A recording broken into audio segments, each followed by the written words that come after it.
கோவை மாவட்டம் மேட்டுப்பாளையம் சுற்றுவட்டார பகுதிகளில் காலை முதல் 2 மணி நேரத்திற்கு மேலாக பெய்த கனமழையால் பள்ளி கல்லூரி மாணவர்களும் பணிக்கு செல்வோரும் கடும் சிரமத்திற்கு ஆளாகினர். இதுகுறித்த கூடுதல் விவரங்களோடு இணைகிறார் செய்தியாளர் கதிர்வேல். வணக்கம் கதிர்வேல், விவரங்கள்.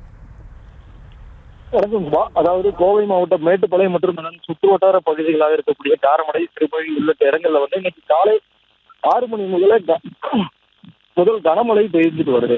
அதாவது சென்னை வானிலை ஆய்வு மையம் அடுத்த 7 நாட்களுக்கு தமிழகத்துல பரவலா மழை இருக்கக்கூடிய வாய்ப்பு இருக்கிறதா தெரிவிச்சிருக்காங்க. இந்த நிலையில கடந்த 2 நாட்கள மேட்டுப்பாளையம் மற்றும் சுற்று வட்டார பகுதிகளில் வெயிலின் தாக்கம் அதிக அளவுல இருந்து வருது.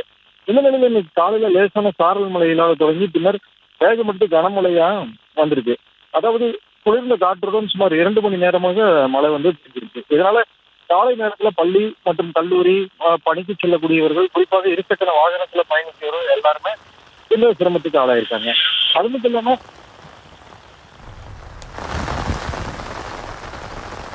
விவரங்களுக்கு நன்றி.